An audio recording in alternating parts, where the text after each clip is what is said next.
जननीं शारदां देवीं रामकृष्णं जगद्गुरुं पादपद्मे तयोश्रित्वा प्रणमामि मुहुर्मुहुः।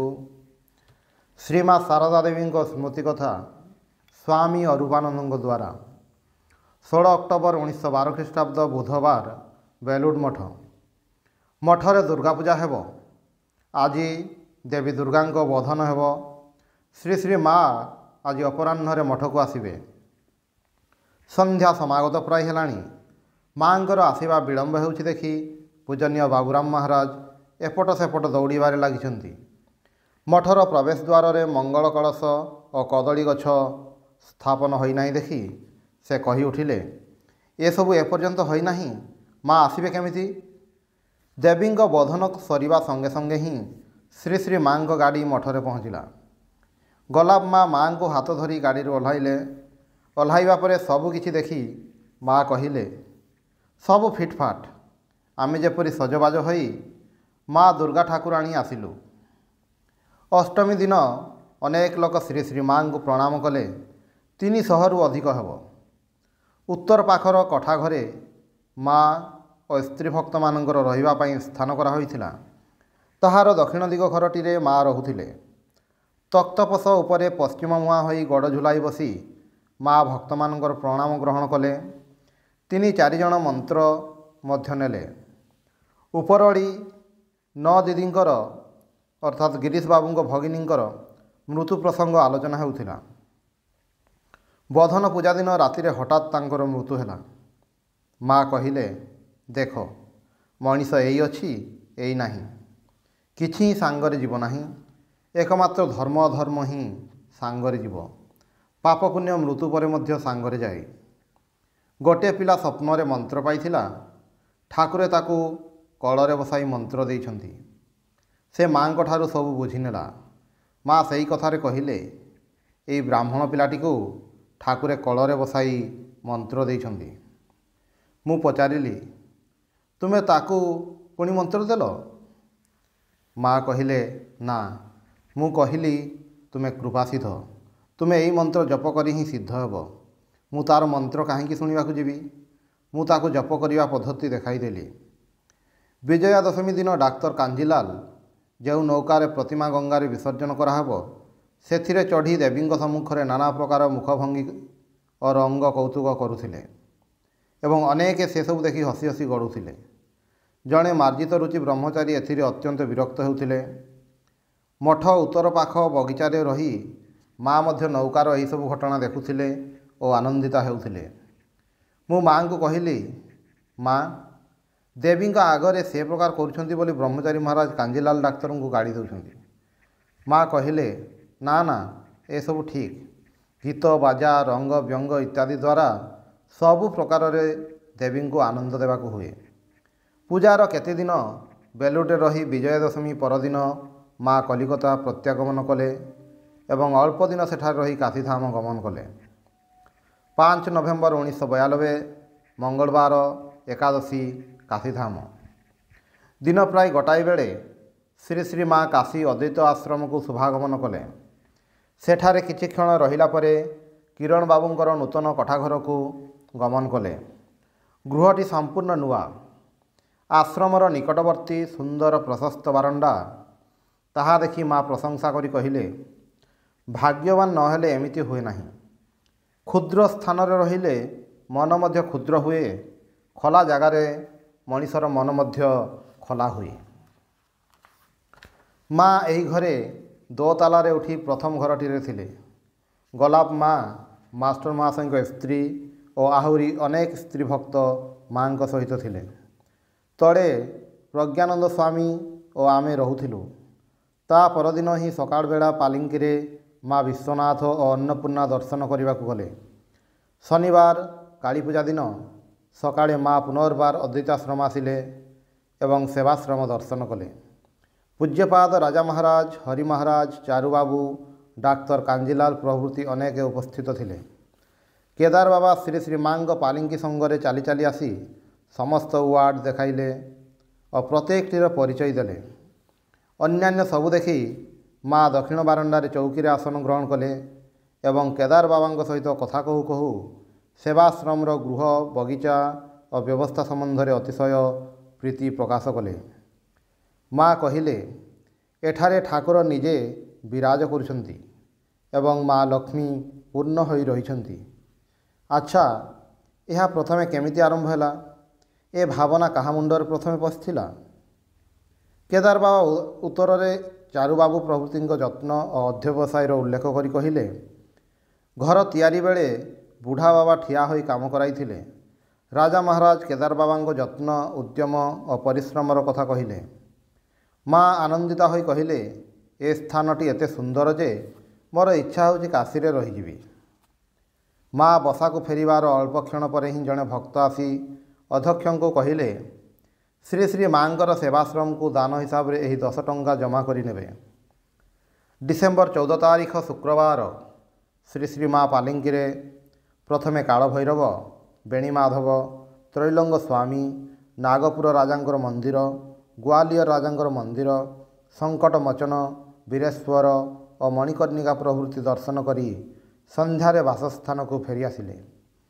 ଗୋଲାପ ମା ଓ ମାଙ୍କର ସ୍ତ୍ରୀ ଭକ୍ତମାନେ ଗାଡ଼ିରେ ଏବଂ ଖଗେନ ମହାରାଜ ପାଲିଙ୍କି ସହିତ ଚାଲି ଚାଲି ଯାଇଥିଲେ। ଆଉ ଦିନେ ବୈଦ୍ୟନାଥ ଓ ତିଳଭାଣ୍ଡେଶ୍ୱର ଦର୍ଶନ କରି ମା କହିଲେ, ସ୍ୱୟମ୍ଭୁ ଲିଙ୍ଗ ଅଟନ୍ତି। ପରେ ଦିନେ ସନ୍ଧ୍ୟା ପ୍ରାକ୍କାଳରେ କେଦାରନାଥ ଦର୍ଶନ କରିବାକୁ ଗଲେ।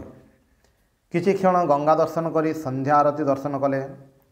କହିଲେ, ଏ କେଦାର ଓ ସେହି କେଦାର ଅର୍ଥାତ୍ ହିମାଳୟର ଏକ, ଉଭୟର ଯୋଗ ଅଛି।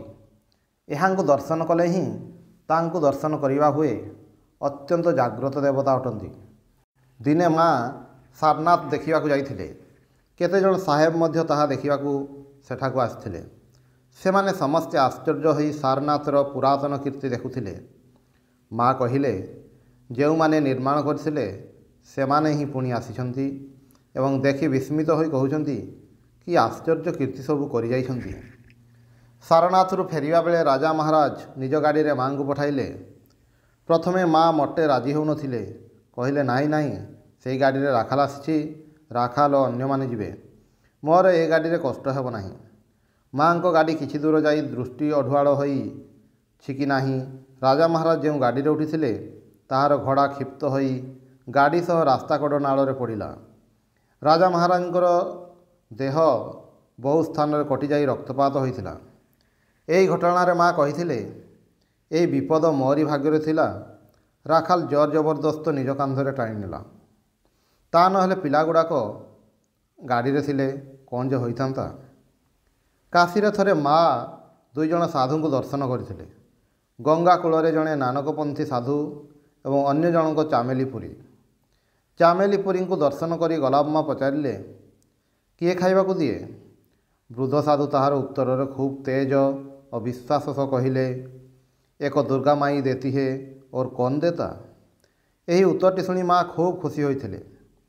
ଘରେ ଆସି ସନ୍ଧ୍ୟା ପରେ ଆମମାନଙ୍କୁ କହୁଥିଲେ, ଆହା, ବୁଢ଼ାର ମୁହଁଟି ମନେ ପଡ଼ୁଛି, ଠିକ୍ ଛୋଟ ପିଲାଟିଏ ପରି। ତା ପରଦିନ ତାଙ୍କ ପାଇଁ କମଳା, ସନ୍ଦେଶ ଓ ଖଣ୍ଡେ କମ୍ବଳ ପଠାଇଦେଲେ। ପରେ ଦିନେ ମୁଁ ଅନ୍ୟାନ୍ୟ ସାଧୁ ଦେଖିବା କଥା କହିବାରୁ ମା କହିଲେ, ପୁଣି ସାଧୁ କ'ଣ ଦେଖିବି? ସେଇ ତ ସାଧୁ ଦେଖିଛି, ଆଉ ସାଧୁ କାହାନ୍ତି?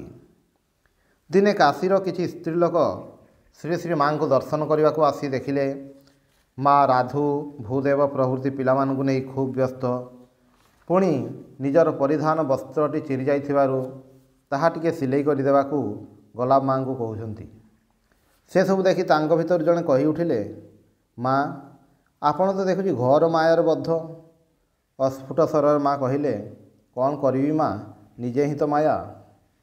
ଆଉ ଦିନେ ଉପରଓଳି 3ଟା 4ଟା ବେଳେ କେତେକ ସ୍ତ୍ରୀ ଲୋକ ଶ୍ରୀ ଶ୍ରୀ ମାଙ୍କ ନାମ ଶୁଣି ତାଙ୍କୁ ଦର୍ଶନ କରିବାକୁ ଆସିଲେ।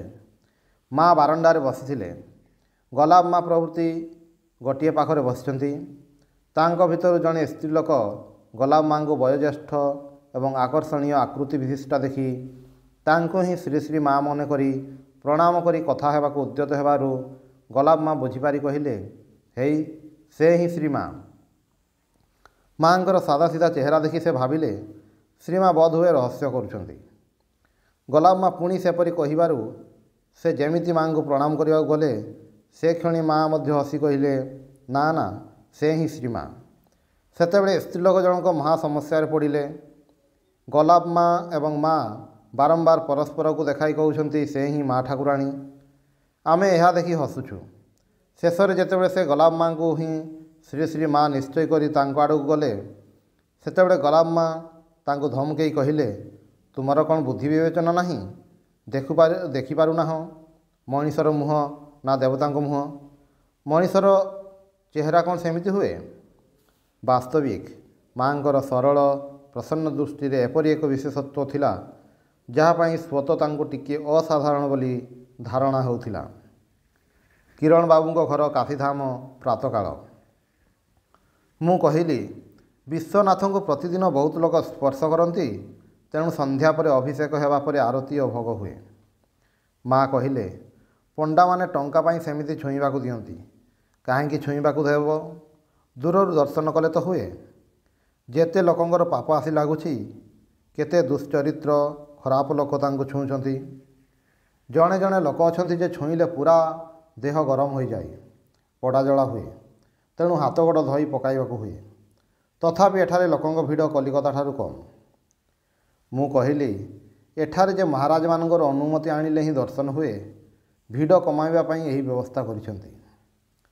ମା କହୁଛନ୍ତି, ହଁ, କିଏ ଏତେ 7 ଜାଗା ଦରବାର ବୁଲି ଆସିବାକୁ ଚାହେଁ? ପାଗଡ଼ି ମାଇଁ ଏଠାରେ ଆସି ମଧ୍ୟ ମାଙ୍କୁ ହଇରାଣ କରୁଛନ୍ତି। ସେ କଥାର ଉଲ୍ଲେଖ କରି ମା କହିଲେ, ହୁଏତ କଣ୍ଟା ସହ ବେଲପତ୍ର ଶିବଙ୍କ ମୁଣ୍ଡରେ ଦେଇଥିଲି, ତେଣୁ ମୋର ଏହି କଣ୍ଟକ ହୋଇଛି। ମୁଁ ପଚାରିଲି, ତାହା କାହିଁକି? ନ ଜାଣି ଦେଲେ ଦୋଷ କ'ଣ? ମା କହିଲେ, ନା ନା, ଶିବ ପୂଜା ଖୁବ୍ କଠିନ, ସେଥିରେ ମଧ୍ୟ ଖୁବ୍ ଦୋଷ ହୁଏ। କ'ଣ ଜାଣ, ଯେଉଁମାନଙ୍କର ଶେଷ ଜନ୍ମ, ସେମାନଙ୍କ କର୍ମଗୁଡ଼ିକ ସେଇ ଗୋଟେ ଜନ୍ମରେ ହିଁ ଭୋଗ ହୋଇଯାଏ। ମୁଁ ତ ଜନ୍ମାବଧି କୌଣସି ପାପ କରିଛି ବୋଲି ମନେ ପଡ଼ୁନାହିଁ। 5 ବର୍ଷ ବୟସରେ ଠାକୁରଙ୍କୁ ଛୁଇଁଛି। ମୁଁ ହୁଏତ ସେବେ ବୁଝୁନଥିଲି, ସେ ତ ଛୁଇଁଛନ୍ତି। ମୋର କ'ଣ ପାଇଁ ଏତେ ବିଡ଼ମ୍ବନା? ତାଙ୍କୁ ଛୁଇଁ ଅନ୍ୟ ସମସ୍ତେ ମାୟାମୁକ୍ତ ହେଉଛନ୍ତି, କିନ୍ତୁ ମୋର ହିଁ କ'ଣ ଯେତେ ମାୟା?